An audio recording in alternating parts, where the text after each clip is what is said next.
Chapter 21. A Little of Your Time. Anastasia opened her eyes. She lifted her body from the cold wooden floor in a room that looked unfamiliar to her. She slowly stood to her feet, and she felt a stark tingle on her forehead. The dark room she awoke in showed no signs of forced entry. She stumbled to a white-opened door near the back of the room and glanced to the right and to the left. Eventually, her location came to her memory. She was at Nathan's sanctuary, but this wasn't her room. She opened the door and she heard several voices coming from Nathan's study room on the lower floor. She slowly paced herself in that direction, picking up on the familiar scents of Nathan, Remy, Maris, Aidan, and Hallie. But one scent didn't belong, and that scent made her move even faster to their location. She briskly headed down the stairs to the study. When she reached the doorway, she peered in. The crackling of embers in the fireplace didn't come close to blanketing the sounds of the voices inside. Nathan sat on his chair in front of the fireplace with Aidan and Maris standing near the fireplace mantel. Remy and Hallie stood on the other end of the room. All of them remained quiet, while Kenneth Dearhorn, who sat on the opposite end of the room, spoke to them. Maris was the first to see Anastasia from the corner of her eye. Dressed in light blue jeans and a loose-fitting blue shirt, she eyed Anastasia as she entered the room.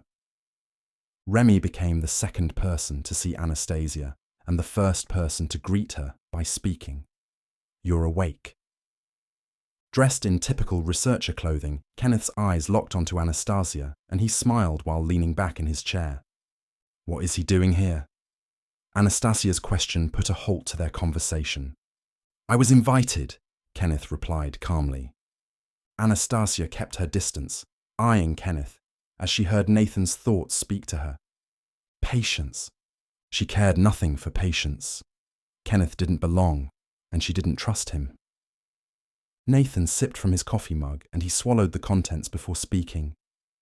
"Remy will catch you up to speed, Anastasia. We were just discussing the last piece of the Dark Curse. We might have located it last night." Anastasia opened her mouth to speak, but again she sensed Nathan's thoughts moving into her mind, quelling her. Again, he called for Anastasia to be patient. "This time our goals are the same," Nathan said out loud. "I doubt that," Anastasia replied. "Yes, they are." Kenneth stood up from his chair. "Mr. Austin needs to be returned safe. To do that, Celine requires that the Brotherhood hand over their piece, and as you know, we don't have it, thanks to Nathan's father." Anastasia turned and walked over to the nearest wall. She leaned against it with her arms folded across her chest. Her lips scrunched, and she waited patiently to see who was going to attempt to calm the tension next. She could never agree with anything regarding the Brotherhood. They helped Kai capture Lucius to place him in limbo. Their history with the demon wasn't the best, and she'd be foolish to join with them without thinking of what they truly wanted to do. "You must understand that this goes beyond your feelings for the Brotherhood," Kenneth said. Remy stopped the conversation by whispering in Anastasia's ear, "I know it's hard, but just play along." Kenneth clapped his hands together. "Let's stay on track." He looked to Nathan. "So, you've located the piece your father took from our archives?" Nathan raised his chin slightly. "Yes, but first we have a few things that need to be cleared for us to move on." Kenneth's eyes narrowed. Veronica is doing well in our care," Kenneth answered. "I don't see how she has anything to do with our current situation. When she's recovered, you will give her a choice if she wants to return or not." "I can't make that promise. It goes way above my head, Mr. Tiernan." Kenneth tilted his head to the side. "Shouldn't we be talking about her father instead? He's the one in danger." "Who cares about that old prick?" Remy's outburst caused everyone in the room to turn their attention to him. His eyes had turned completely black. "No, Mr. Austin, no deal," Kenneth replied firmly. "You Deamhan fail to realize that the Brotherhood can go in this alone if we have to. And so can we." Remy folded his hands across his chest. "She and her father are part of the deal, Kenneth," Nathan replied. "We can both agree to that, right?"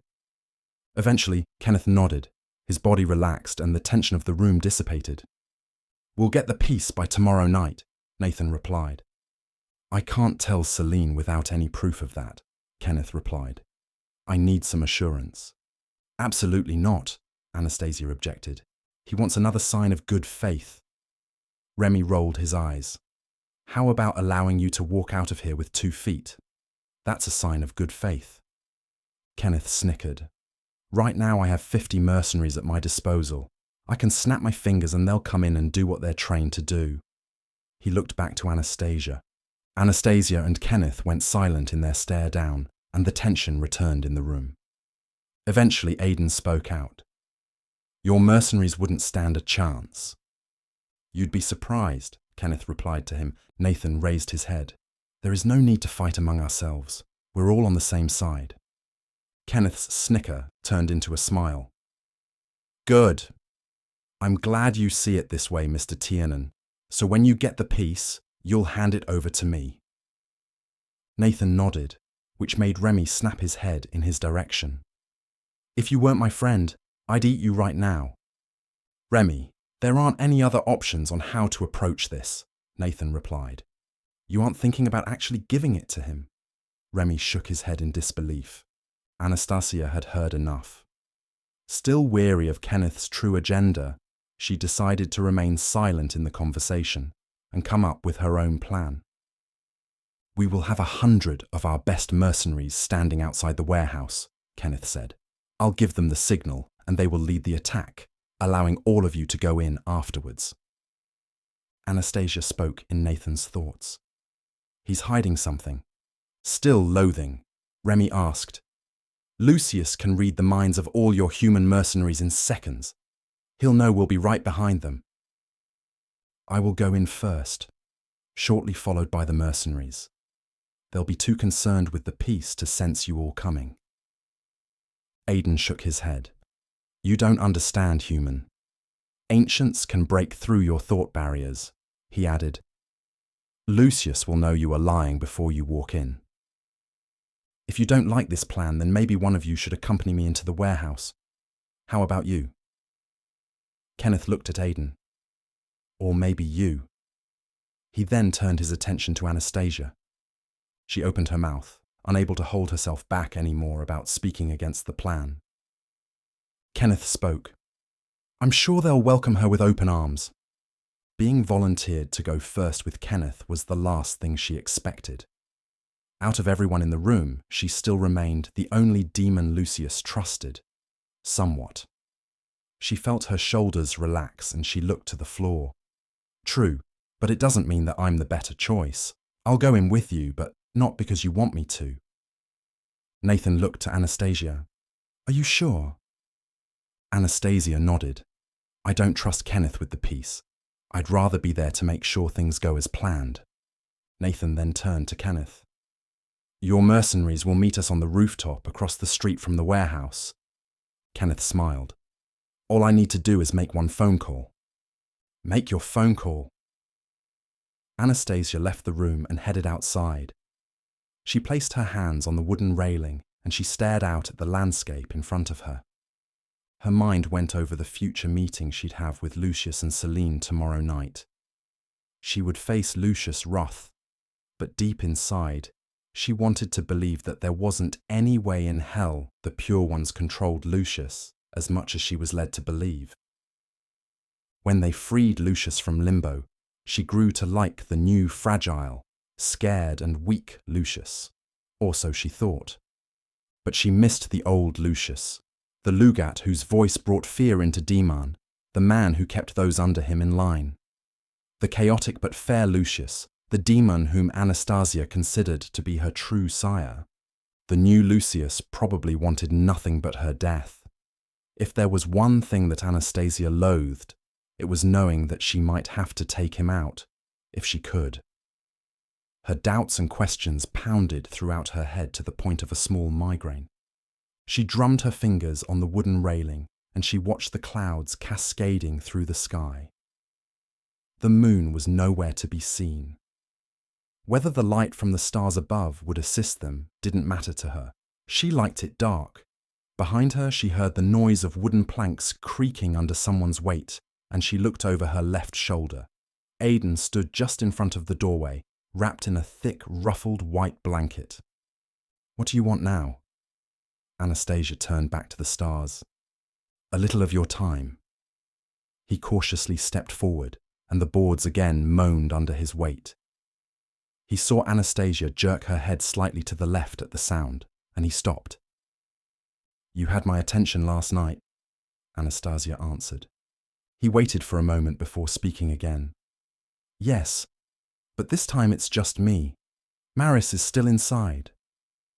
She inhaled deeply, taking in his metuspa scent. "So, what do you want?" "To talk about you. I'm not in the mood to hear your threats. You're just one of the many people who want me dead, Aidan. That's nothing new." "Well, this might sound new to you." He stood beside her. "My sire told me stories about the Ramanga that decimated entire sanctuaries throughout Europe and northern Italy. This demon killed whoever stood in her way, human and her own alike, and she did it without remorse. Demon feared you. Even my sire, who was much older than you, feared you." Anastasia quickly turned to face Aidan, and her eyes grew dark. She felt her fangs beginning to move into place. But Aidan didn't jump back. Instead, he continued to speak. "Anyone who stood up to you met their deaths." "You're telling me something that I don't already know," she growled. "Now let me tell you something." She moved in, standing inches away from him. "I'm older and stronger than you and Maris combined. You can't take me on my worst day. I'm giving you the option to accept that and to leave the city with Maris once this is all over."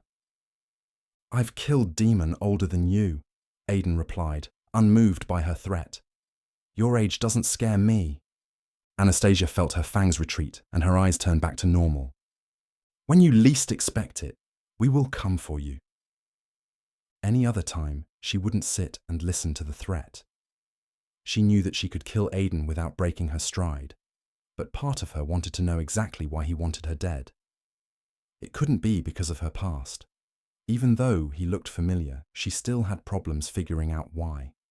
She understood Maris's rage, but Aidan's own made her question. "Why do you want to kill me?" she asked. "Is it because of Maris? Do you like her?" "Not any more than you do." He turned away slightly. "But I understand her, and we share the same hatred for you. So how did I cause this hatred you have for me? You kill indiscriminately without remorse for those left behind." "That's it," she snarled. "This is what I do, what I am, what we are. I kill. You kill." "Yes, but the difference is I don't do it because I can." He moved slightly toward her. "I do it because I have to." Suddenly, Anastasia gripped Aidan by his shirt collar and she pulled him in close.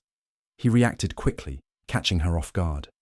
Placing his hands over her wrists, he pulled them outward, twisting her arms. He continued, and Anastasia lifted onto her toes as he used his grip to gain the upper hand. Her eyes turned and she fought back, trying to maneuver against his strength, but again, he countered her. She felt her arms beginning to strain, and he pushed her again, this time bringing her to her knees. Anastasia's eyes widened. Aidan's sudden control over her made no sense. Never in her long life had any demon younger than her overpowered her. He had her in a position in which she couldn't escape. She waited helplessly for his next move. He could kill her if he wanted to, but instead he let her go. Anastasia rubbed her wrists and slowly stood to her feet. "Like I said, I've killed demon older than you." Aidan stepped back. "You don't scare me." Paranoia consumed her and she searched his face, looking for some sign that would reveal the answer to her. Suddenly it hit her. Demon remained loyal and bonded to their sires, even in death. If the sire bond wasn't broken, an offspring did whatever they needed to do to protect the one who sired them. Aidan picked up on her thoughts and he turned back to the house. "There, you have your answer," he said. before walking back into the house, leaving her to marinate in her realization.